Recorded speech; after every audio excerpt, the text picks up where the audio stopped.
Woman Marine boards alien dreadnought realizes crew are just fuel for monster parasites. Great Firian packs in the wake of the catastrophic destruction of the new Pacifica colony. Zara Blackwood leads a team on a desperate mission to study the alien pox in the Badlands of Pox's one inhabitable moon. They find it as an organic life form that has been taken over by a parasitic alien species that has eaten the human colonists and assimilated them into a collective mind.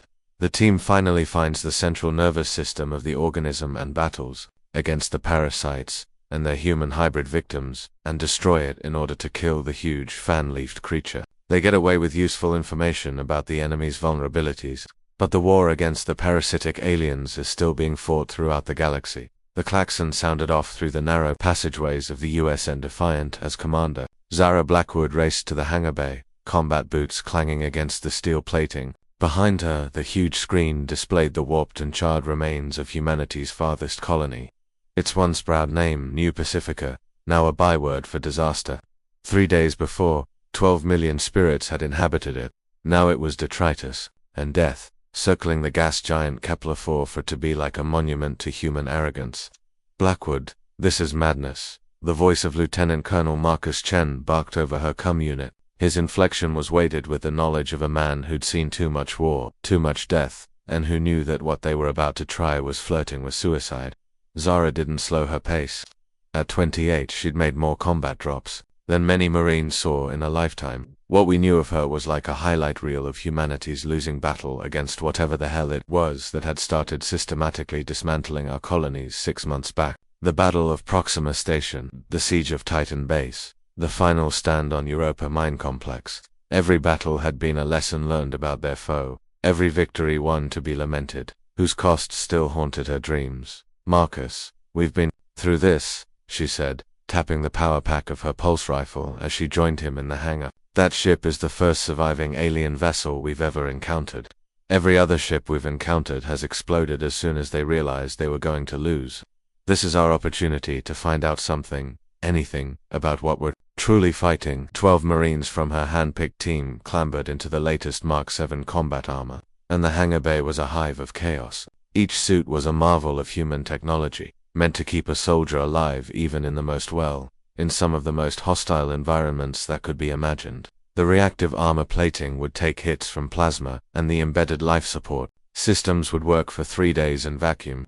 Most important of all, each suit carried a neural interface that enabled the team to communicate and coordinate instantaneously. Sergeant Diana Reeves, Zara's second-in-command, glanced up from her check of the equipment. Diana, 32, had accompanied Zara on every major event of the war. Her ruined face was all that was left of someone who had once looked death in the face and put it aside, but not without a price.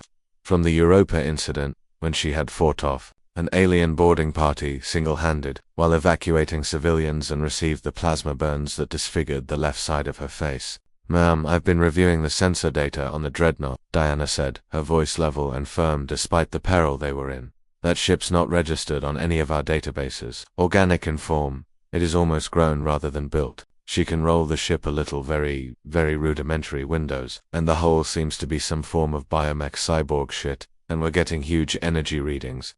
We believe somewhere in the ship is the power source."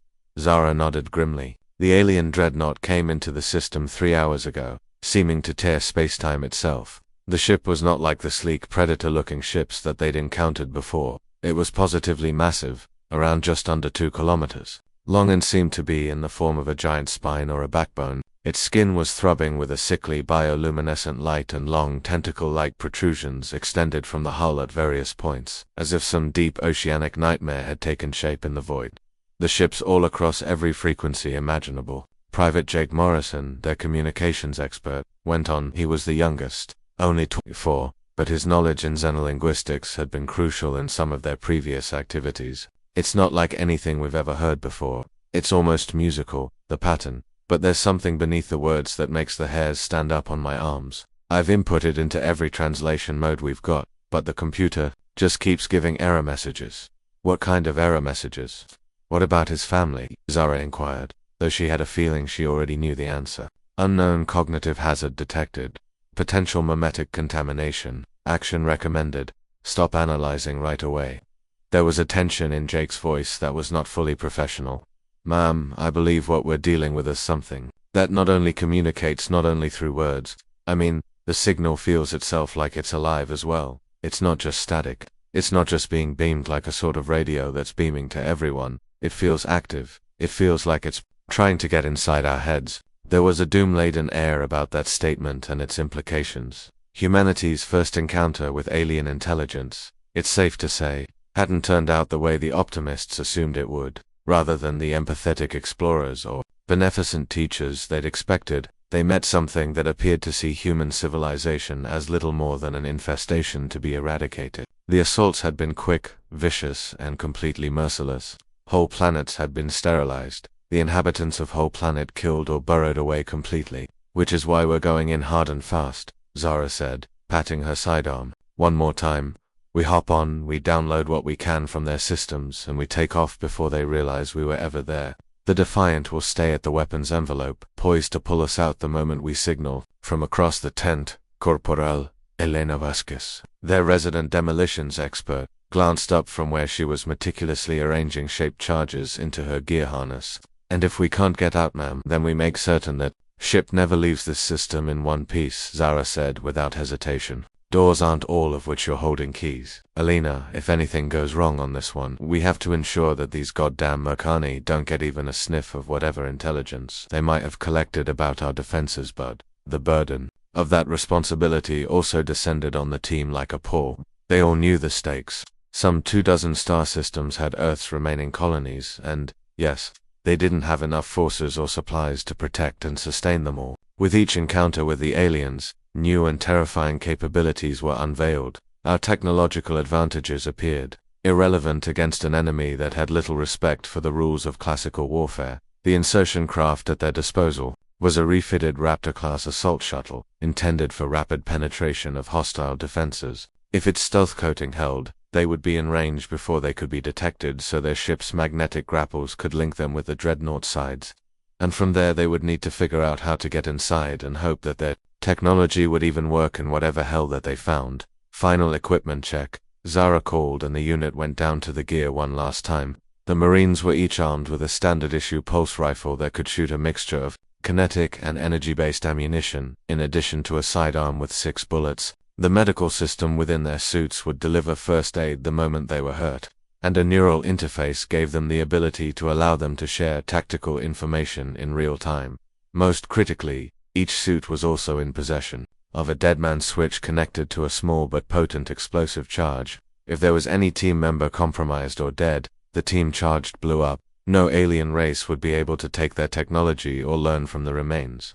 It was an ugly routine, but it was born out of necessity after the Vega research station, where captured Marines had been discovered weeks later, totally dismembered and mindless, long gone. Keep in mind, Zara said as they entered the assault shuttle, we have no idea what's waiting for us on the other side. The alien creatures we've fought have been monsters, but they've also been predictable. This ship is different.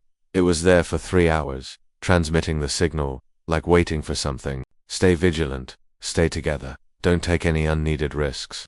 The shuttle's motors roared and they were blasting through the nothingness to the alien dreadnought. Zara stared through the shuttle's armored viewport at the colossal ship looming, larger and larger as it closed the gap. At close range, this was even more clear. The hull was not merely biomechanical, it was alive, pulsing with a rhythm that oddly echoed the beat of a heart.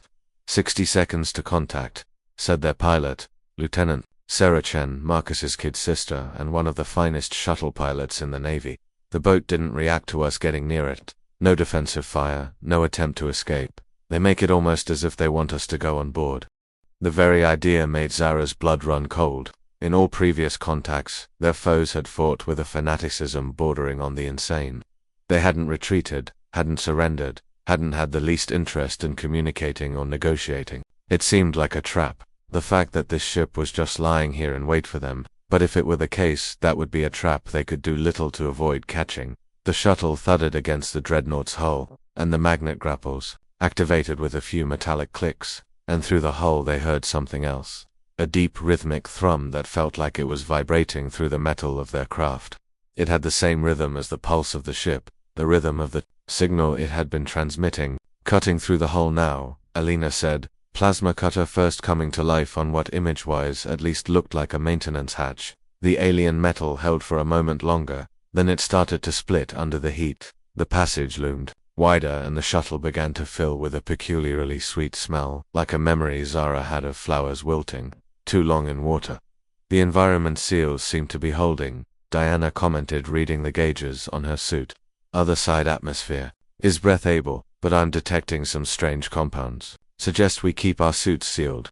The Marines one by one fell through the hole into the alien ship. The inside did not resemble anything they had ever seen. Related instead of the sterile metal halls they'd been expecting. They were now in what appeared to be the inside of a giant organism. The walls were smooth and pulsating and had the texture of muscle tissue, Zara thought. Veins of bioluminescence meandered across the surfaces, throbbing to the drumming beat of the ship. This absolutely is not a machine, Private Lisa Park, the medic and xenobiologist said in a whisper. The walls are hot, and I'm picking up cell growth. This entire ship is alive. The band in which they stood extended both ways, and curved gently round an angle. The ceiling was tall enough for them in their armor, but it seemed to be of the wrong size somehow, as though it had been built for creatures that differed only slightly from humans.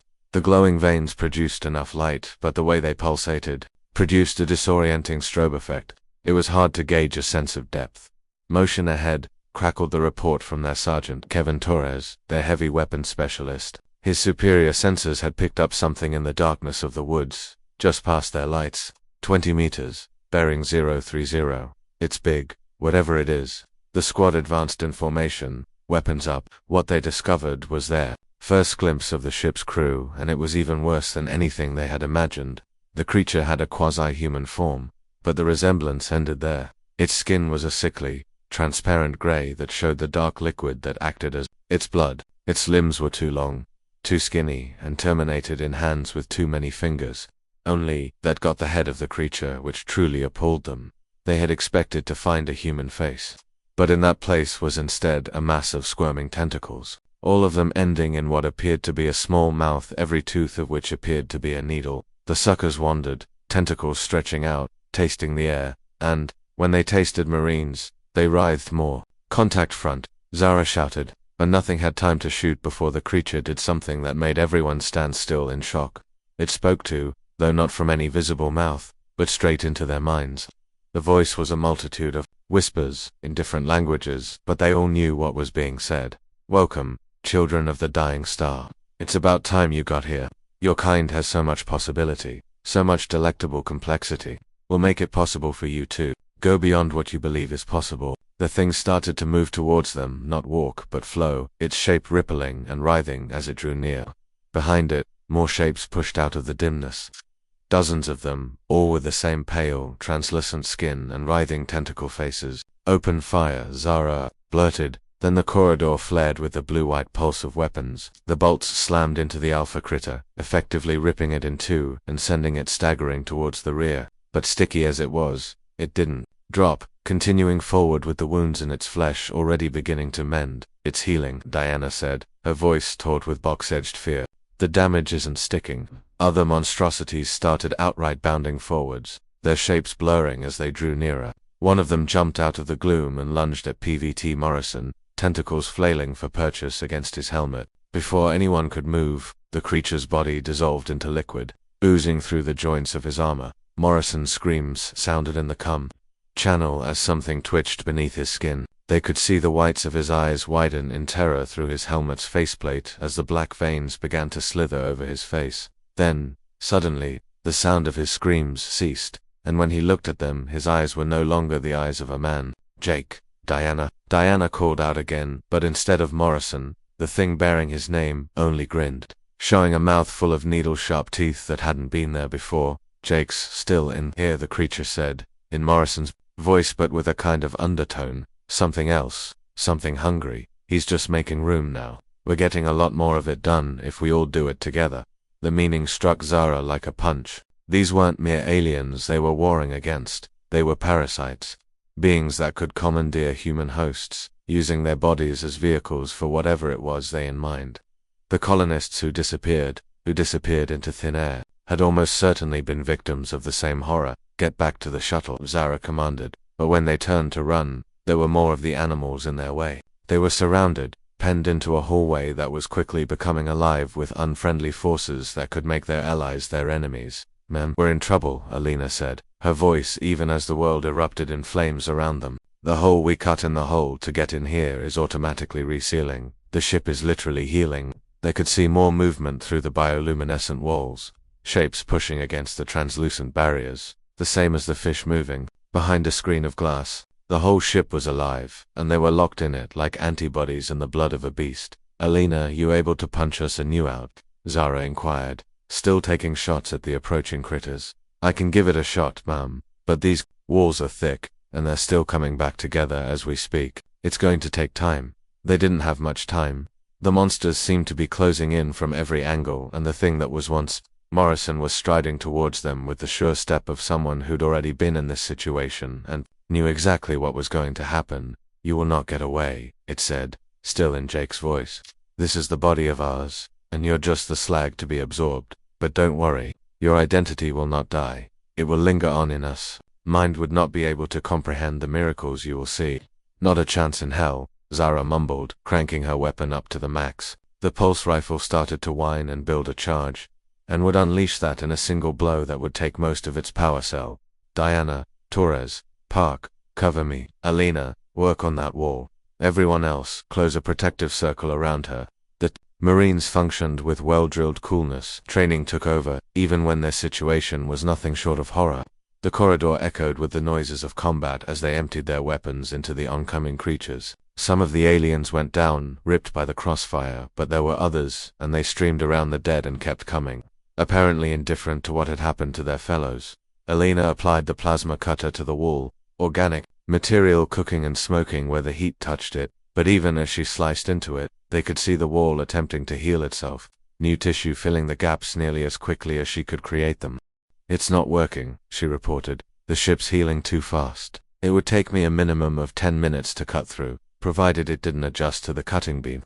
Images source left behind them. The Morrison thing is joined by more creatures. Their living meat tentacle faces squirming with what could be if they even knew what humans were. Anticipation. They no longer attacked. They just watched, waiting to see if the humans would use up all of their ammo and come face to face with what seemed an inevitable doom. "There is no one to be ashamed of surrender," said the Morrison thing. "Your kind has fought courageously, but you are no match for us. But we can give you something even better than death, forever to live in the consciousness of us all. You will retain your own individuality, relieved from your primitive biology. One so, we ask, why did UF*** K up the colonies?" Zara asked, keeping her weapon pointed at the beast. "What happened to the people?" What was Morrison tilted its head in a way that, with that alien mind behind it, was all too human. "They joined us, of course. You see, every man meeting up, own race you have met here, yet in the end seen the policy of a coalition.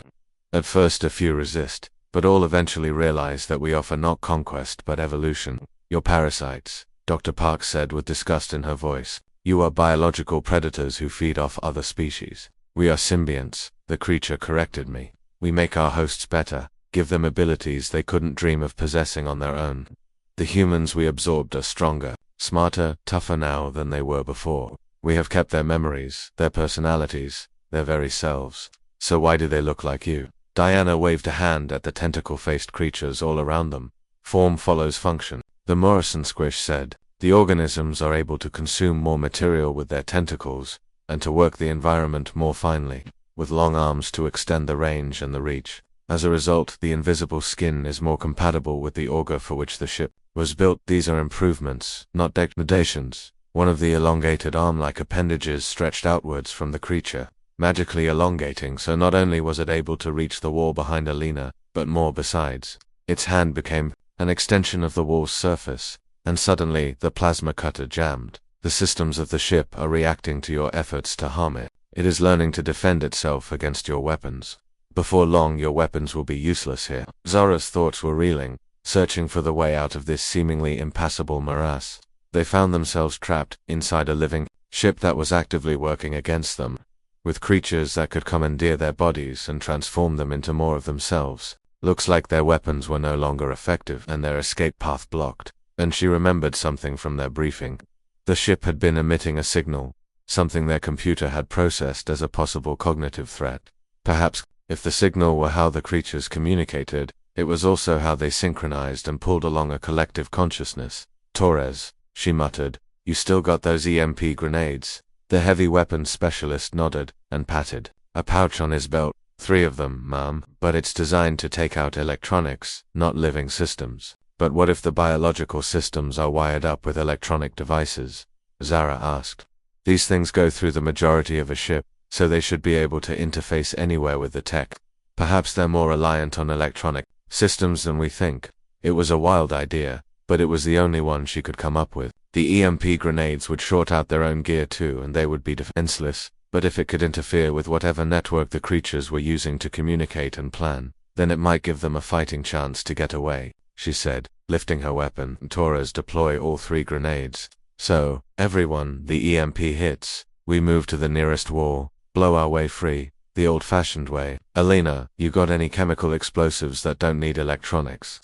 I have some old-fashioned plastic explosive, she said. It isn't as accurate as the shaped charges, but it'll create a hole. Good enough. Torres, are you ready? The big Marine waggled his head, snicking the pins of all 3 grenades at once. EMP going out in 3, 2, 1. The grenades exploded one after another, and the corridor filled with electromagnetic energy. The impact was crushing and instantaneous. The bioluminescent veins that ran throughout the walls flickered and faded to black, leaving them in near total darkness.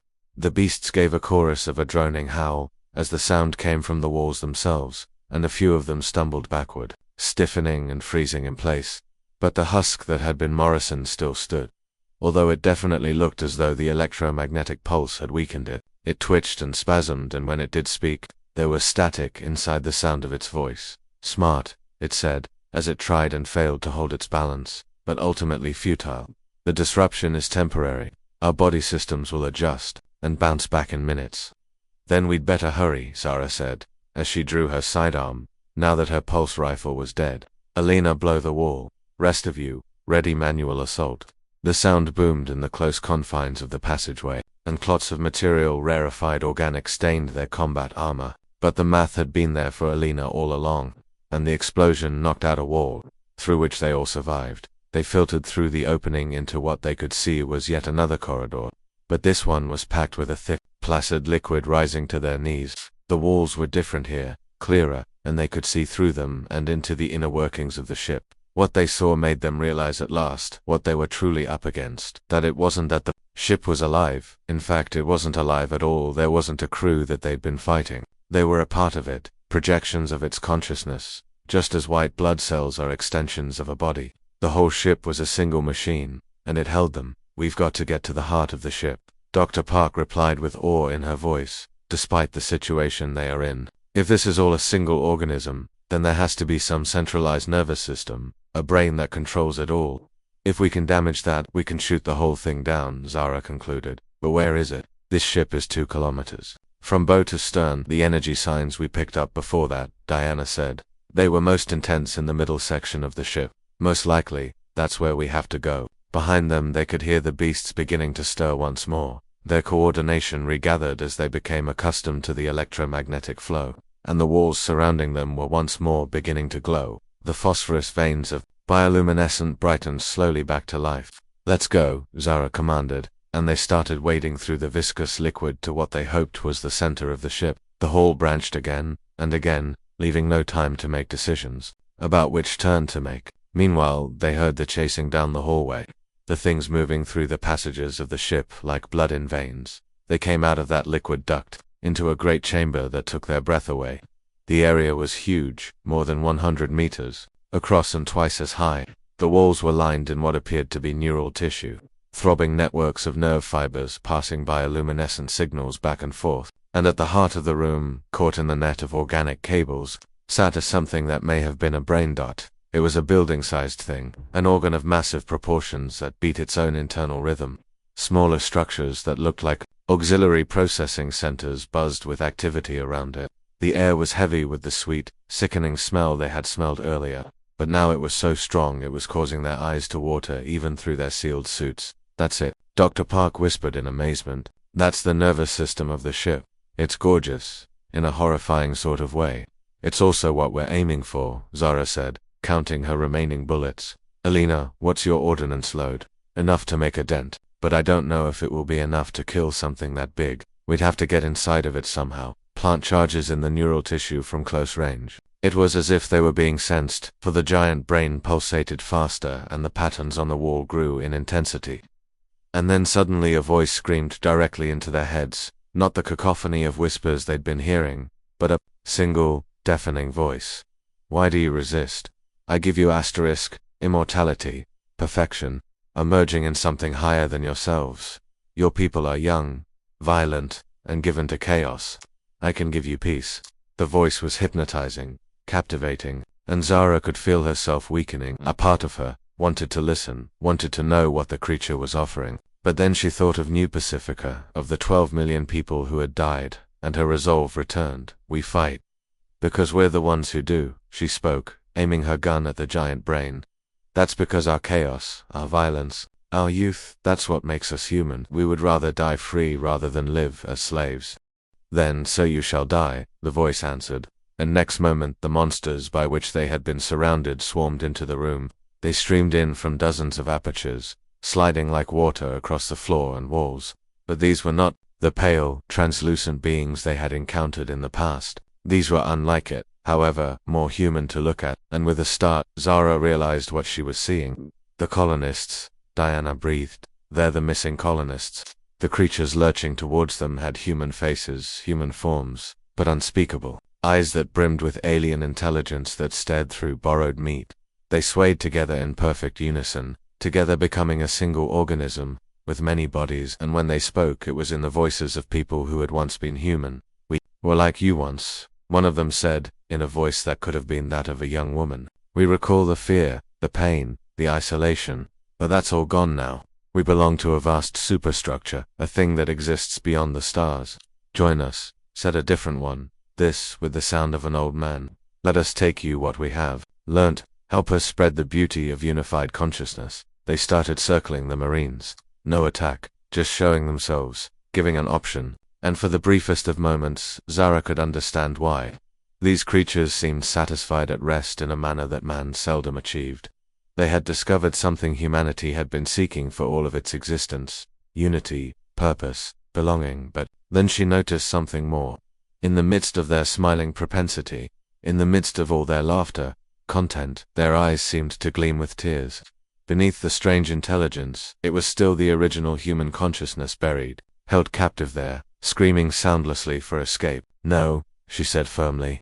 Whatever you are blasting, there's too much of it. The beasts stopped circling and stared at her, perhaps in disappointment. Then, you prefer death over elevation. So be it. They came at the patrol all at once, with no weapons, just their bare hands, apparently hoping to subdue the Marines through sheer numbers. But they were not the regenerating creatures they had fought in the past. They were human bodies, albeit upgraded human bodies, and what they'd been trained to do as Marines kicked in. It was a desperate and brutal fight, fighting with every ounce of strength. The Marines understood that should they fall, they would be again part of the collective sentience that had destroyed the colonists. Alina desperately tinkered with her explosives while the others fended off the creatures. But there were too many of them, and they were running out of ammo. And just when it appeared he'd be overrun, Torres made a choice that would save them. All the large Marine triggered the self-destruct of his armor and charged through the heaviest cloud of opponents. The burst was enormous and ripped through the creatures, causing shockwaves to sweep the room. But it had also rendered the neural networks along the walls inoperable, and with them, the vast brain had convulsed in a manner that resembled agony. The beasts faltered, their teamwork disrupted, and in that momentary lapse, Alina made her move. Charges are set, she reported, but we've got to get out of here. This whole section is going to fall. They bolted through the woods, lugging their injured and shooting at whatever creature had tried to stop them. Behind them the explosions had started, a string of them that raced along the nerves of the ship. The ship twitched, spasmed. Its living systems failed as the mother brain perished. Just as the ship's death rattles started in earnest, they reached their shuttle. The hull was crumpling, the organic systems powering down, the bioluminescent veins darkening one by one. Sarah Chen had kept the shuttle engines running, and in under 3 minutes they were clear of the dying dreadnought. As they looked on in horror from a safe distance, the huge alien ship collapsed, its flesh giving way, slipping into space. The Entities that made up its collective awareness were dying with it, returning their borrowed shells to the dark reaches from which they were born. Did we get them all, and why are you reading me about it? Diana asked, her voice sluggish with fatigue. I don't know, Zara admitted. But we damaged them, and we discovered something crucial. They're not invincible. They can be stopped. What they had learned from the dreadnought would be vital in the days to come. They had been parasites, the aliens, a race that had devoured planet after planet in the galaxy. Yet they were also fragile, relying on the group mind for coordination and control. The war was not yet won, but humanity had a weapon now. A weapon against the things that had appeared unstoppable. They had a sense of their enemy's vulnerability, and they knew how to play on it. As the Defiant set off for home, with the survivors of the mission returned to Earth, Zara gazed at the stars and felt an emotion she hadn't felt in months. Hope. They had confronted the nightmare and survived to testify to it. They knew the face of their enemy, and they weren't giving up. The parasites had promised them immortality, perfection, the unity of all, but instead they had chosen something better, the right to be human, with all the chaos and pain and beauty that entailed. And in that choice, they had discovered something the aliens could never comprehend: the power that comes from choosing to fight for what you believe in, even when victory is impossible. Yes, the war would go on, but the human race would fight it with their eyes open, and knowing precisely what they were fighting for, not just to survive, but to be who they are, flawed and messy and gloriously pigheadly human. In the cold deep of the space, other dreadnoughts were beginning to stir, other combined minds starting to wake up to the danger posed by humanity. But they would discover that their quarry was not as easy to capture as they had imagined. The parasites were wrong to have revealed themselves too soon, to have displayed their own identity when they had not yet eaten their fill, and commanded. Zara Blackwood would be waiting for them when they arrived, scarred but not broken.